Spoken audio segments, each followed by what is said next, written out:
Estamos na Semana Santa, estamos nos preparando para a Páscoa cristã. E o Memória na TV dessa semana tem a honra de receber em seus estúdios 3 representantes religiosos de Santo André.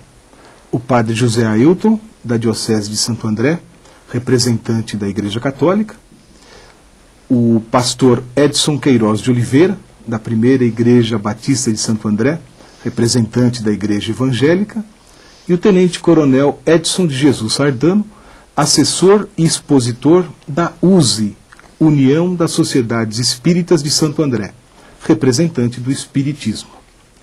A apresentação está correta? É assim mesmo? Perfeitamente. Está perfeito. Aí a gente falou a Páscoa cristã, né? O que significa a Páscoa cristã? Cristã, Cristo. É isso. Né? Páscoa, a gente aprende no catecismo que é a ressurreição, a passagem. Vamos tentar rapidinho uma rodada, cada um colocar o sentido. Vamos ver se há alguma diferença de colocação de vocês 3, pode ser? Vamos começar então pela ordem do padre José Ailton, da Diocese de Santo André. Páscoa, a própria palavra já significa passagem, da morte para a vida, da libertação. E ao mesmo tempo, a Páscoa nos lembra a libertação do povo judeu, do povo hebreu, do cativeiro do Egito, e que vem para a vida nova, a libertação. E Jesus, então, toma essa mesma Páscoa judaica e transforma na Páscoa cristã, quando ele institui a Eucaristia, também nos libertando do pecado, da morte e nos dando uma vida nova. É por isso que nós anualmente celebramos, por ocasião da Semana Santa, esse tempo chamado Páscoa, que para nós é um período de 50 dias, desde o domingo da ressurreição até o dia de Pentecostes, quando nós então encerramos o chamado tempo pascal. Então, são 50 dias. 50 dias. A quaresma são 40 dias. Isso.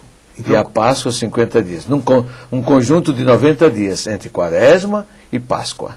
Tá. Agora, há uma distinção, porque justamente a Páscoa, nós temos o chamado Tríduo Pascal, que é Quinta-feira Santa, Sexta-feira Santa e Sábado, culminando com o Domingo de Páscoa, que nós chamamos de Domingo da Ressurreição. Tá ok. Tenente Coronel Edson de Jesus Sardano. Páscoa e Natal, né? 2 datas importantíssimas. Se a gente fosse colocar numa balança, qual é a data mais representativa? O Natal, que é o nascimento de Cristo, ou a Páscoa? Olha, para nós espíritas, a convivência com as questões históricas, digamos assim, que caminham paralelamente aos ensinamentos religiosos, é muito tranquila. Nós temos algumas divergências, vamos dizer assim, nas explicações, nos rituais. Nós não temos. O Espiritismo é muito novo, o Espiritismo é de 1857.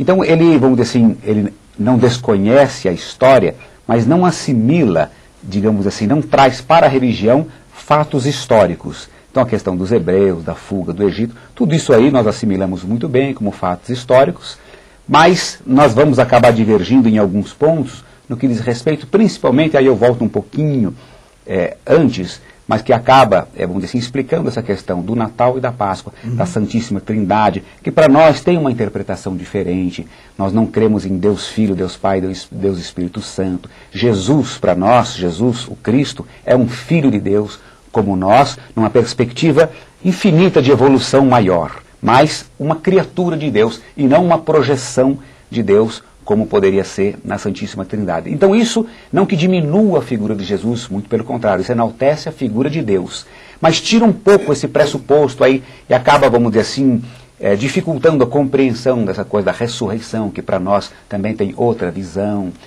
do Natal, da Páscoa, mas nós comemoramos sim, compramos ovo de Páscoa, cultuamos Jesus, o nascimento de Jesus no Natal, muito importante. Por essa razão, eu creio que para nós espíritas, dentro, vamos dizer assim, do convívio social, da nossa vida, até do que a gente ensina, prega para as nossas crianças, entre nós mesmos, o Natal, por ser o nascimento de Jesus, o marco do retorno de Jesus à Terra, nós somos reencarnacionistas, é a festa mais importante. Tá.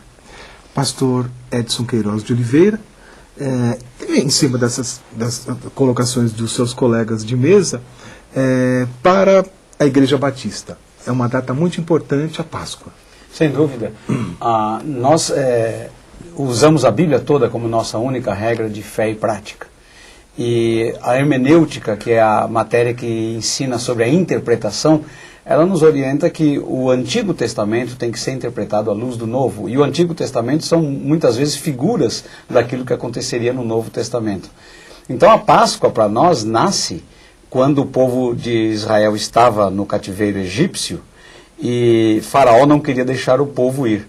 Então, a última das pragas que caíram foi a morte dos primogênitos.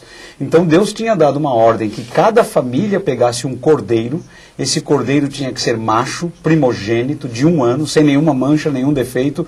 E cada família então imolava, sacrificava este cordeiro e pegava o sangue deste cordeiro e marcava nos umbrais da porta. E à noite então, quando o anjo da morte e da destruição passou, as casas que tinham a marca do sangue, ele passou por cima. Por isso que chama Páscoa, quer dizer, passar por cima. E a Bíblia diz bem claro que Jesus Cristo é o nosso Cordeiro Pascal. O João Batista disse, eis o Cordeiro de Deus que tira o pecado do mundo. Então, quando Jesus morreu na cruz, é interessante o paralelo. Jesus era macho, primogênito, de 1 ano, sem nenhuma mancha, sem nenhum defeito, e ele padeceu na cruz, quer dizer, ele foi sacrificado, e a Bíblia diz que o sangue de Jesus Cristo, então, nos purifica de todo o pecado. Então, qual é a ideia? A pessoa que tem a marca do sangue de Jesus Cristo, independente de religião ou de igreja, mas se ela entregou sua vida a Cristo e tem a marca do sangue de Cristo, ela está livre da condenação. Então, Páscoa para nós é esta libertação da condenação. Muito bem. No segundo bloco, nos próximos minutos, a gente vai tentar colocar alguma coisa também sinteticamente sobre a presença da igreja no grande ABC. Desde já, muito obrigado. Vamos ao primeiro intervalo.